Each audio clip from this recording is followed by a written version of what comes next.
আজ আমরা যে গল্পটা নিয়ে একটা গভীর আলোচনা করতে বসেছি সেটার নাম রায়বাড়ির কালো শাড়ির মেয়েটি। অনেকেই হয়তো গল্পটা শুনেছেন বা পড়েছেন, কিন্তু আজ আমরা এর গভীরে ডুব দেব। মানে বোঝার চেষ্টা করব যে ঠিক কোন মনস্তাত্ত্বিক কৌশলগুলো একে এত এত ভয়ঙ্কর আর স্মরণীয় করে তুলেছে। ঠিক, কারণ এটা তো শুধু একটা পরিত্যক্ত বাড়িতে ভূতের গল্প নয়, এর পেছনে একটা খুব পরিকল্পিত একটা কাঠামো আছে। আজকের আলোচনায় আমরা দেখব গল্পকার কিভাবে খুব সাধারণ আমাদের পরিচিত জগৎটাকে একটা ভয়ের আয়নায় পাল্টে দিয়েছেন। ঠিক। কোন কোন দিকগুলো নিয়ে আমরা কথা বলবো? আমরা মূলত তিনটে প্রধান দিক দেখব।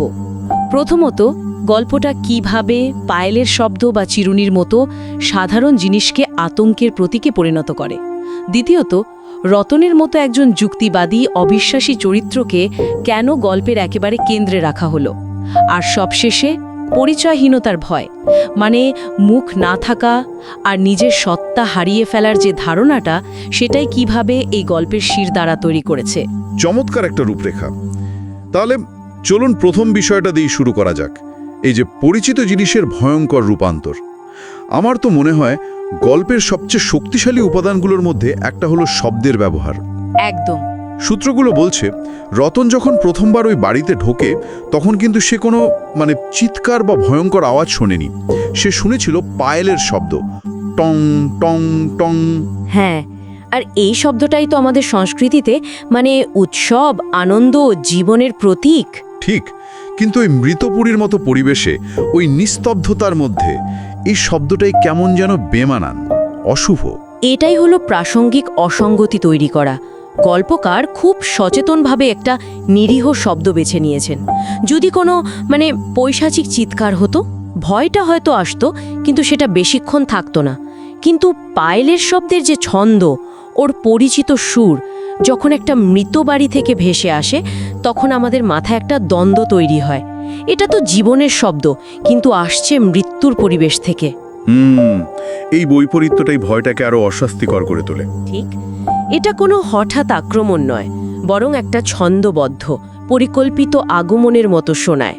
আর এই একই কৌশল তো আমরা চিরুনি ব্যবহারের ক্ষেত্রেও দেখি, তাই না?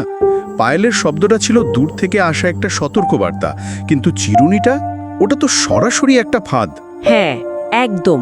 ওই মুখহীন সত্তাটা যখন ফিসফিস করে বলে, আমার চুলে একটা চিরুনি আটকে গেছে, বের করে দাও না, এই অনুরোধটা এত বেশি জাগতিক আর করুণ যে এক মুহূর্তের জন্য রতনের ভয়টাও বোধহয় কমে গিয়েছিল।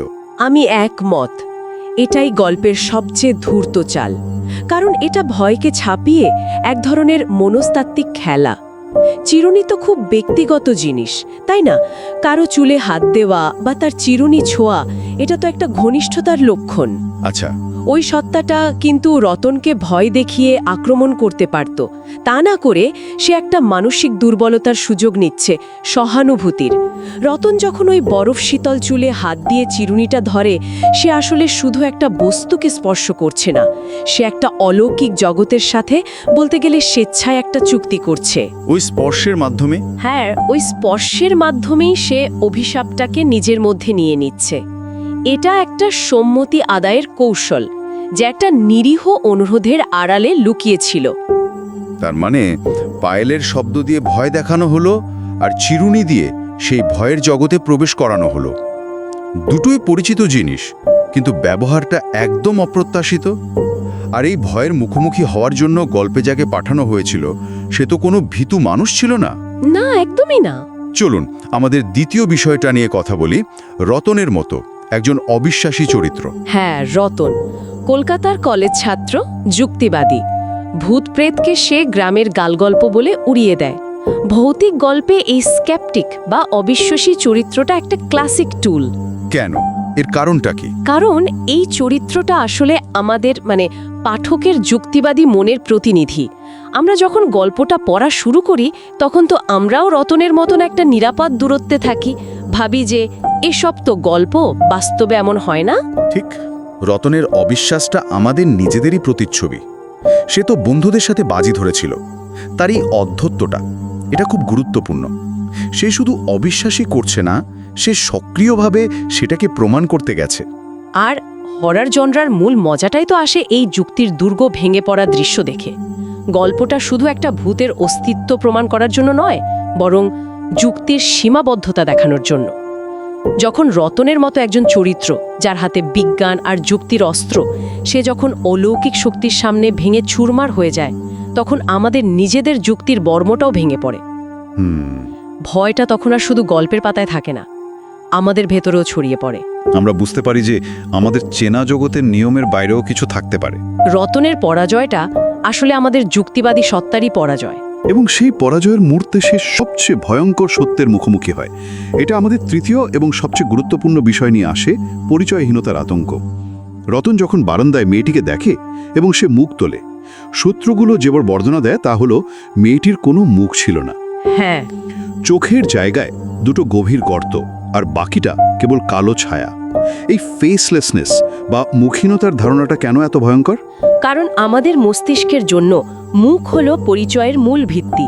আমরা মুখ দেখে আবেগ পড়ি, উদ্দেশ্য বুঝি, চেনা ও অচেনা আলাদা করি। যখন আমরা এমন কিছুর মুখোমুখি হই যার মুখ থাকা উচিত কিন্তু নেই, তখন আমাদের মস্তিষ্কের এই মৌলিক প্রক্রিয়াটাই ভেঙে পড়ে। আচ্ছা, এটা একটা গভীর জ্ঞানীয় অসঙ্গতি তৈরি করে। আমরা বুঝতে পারি না যে আমরা কি দেখছি, এটা কি মানুষ, আত্মা, নাকি শুধু একটা শূন্যতা। এই পরিচয়হীনতাই চূড়ান্ত আতঙ্ক, কারণ যার পরিচয় নেই তার উদ্দেশ্যও বোঝা সম্ভব নয়। এই ব্যাপারটা আমার কাছে খুব ইন্টারেস্টিং লাগে। সত্তাটি ভয়ঙ্কর, কিন্তু তার কোনো অভিব্যক্তি নেই। তার রাগ, দুঃখ বা প্রতিহিংসা কিছুই তার মুখে প্রকাশ পায় না। এই শূন্যতাই তাকে আরও বেশি অপ্রত্যাশিত আর ভয়ঙ্কর করে তোলে। একদম। আর গল্পটা এখানেই থামে না।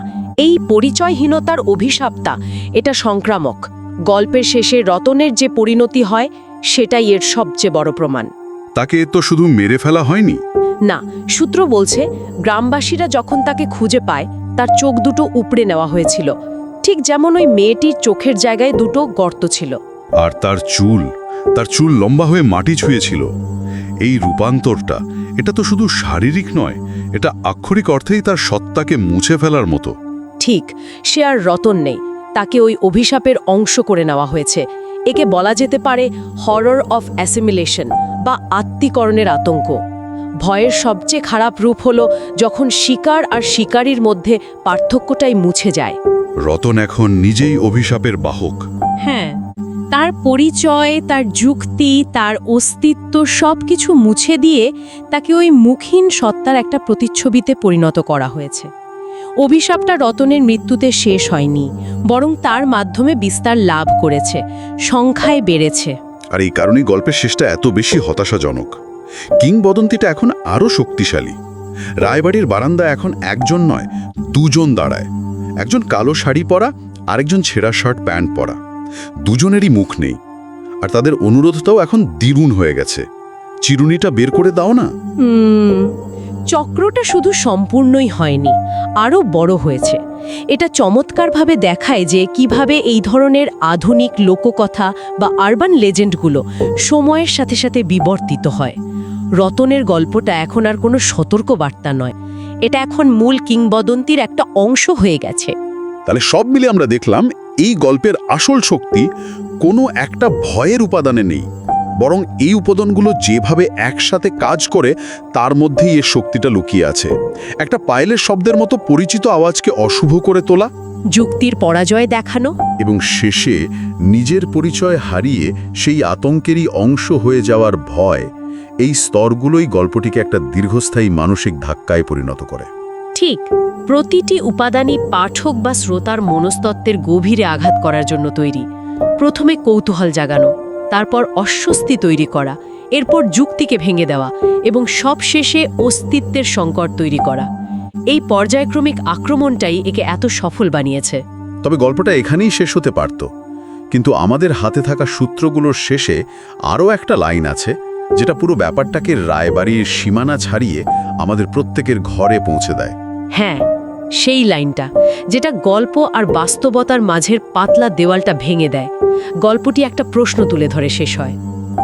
কাল রাতে কিছু একটা শব্দ হয়েছিল তোমার বারান্দায়, মনে নেই? টং টং। এই একটা বাক্যেই গল্পটা আর বর্ধমানের কোনো জমিদার বাড়ির ঘটনা থাকে না। একদম, এটা সরাসরি শ্রোতার ব্যক্তিগত পরিসরে ঢুকে পড়ে। ভয়টাকে সার্বজনীন করে তোলার এটা একটা দারুণ কৌশল। এই ভাবনাটাই হয়তো আমাদের জন্য রেখে দেওয়া হয়েছে। কেন কিছু গল্প আমাদের সঙ্গে থেকে যায়, কেন পায়েলের শব্দের মতো একটা সাধারণ জিনিস শোনার পর আমাদের মনে ওই গল্পটা ফিরে আসে। আমার মনে হয় এর উত্তর হলো, সেরা ভৌতিক গল্পগুলো শুধু আমাদের ভয় দেখায় না, বরং আমাদের বাস্তবতার বোধকেও কিছুক্ষণের জন্য নাড়িয়ে দেয়। তারা আমাদের পরিচিত, নিরাপদ, যুক্তি নির্ভর জগতের তলায় লুকিয়ে থাকা অন্ধকার সম্ভাবনাগুলোর কথা মনে করিয়ে দেয়। তারা বলে যে আমাদের জগতের নিয়মগুলো হয়তো ততটা স্থিতিশীল নয় যতটা আমরা মনে করি। আর এই গল্পটা আমাদের মনে করিয়ে দেয় যে সেই নিয়মের ভাঙন শুরু হতে পারে খুব সাধারণ কিছু দিয়ে। হ্যাঁ, হয়তো একটা পায়েলের শব্দ দিয়ে, বা একটা নিরীহ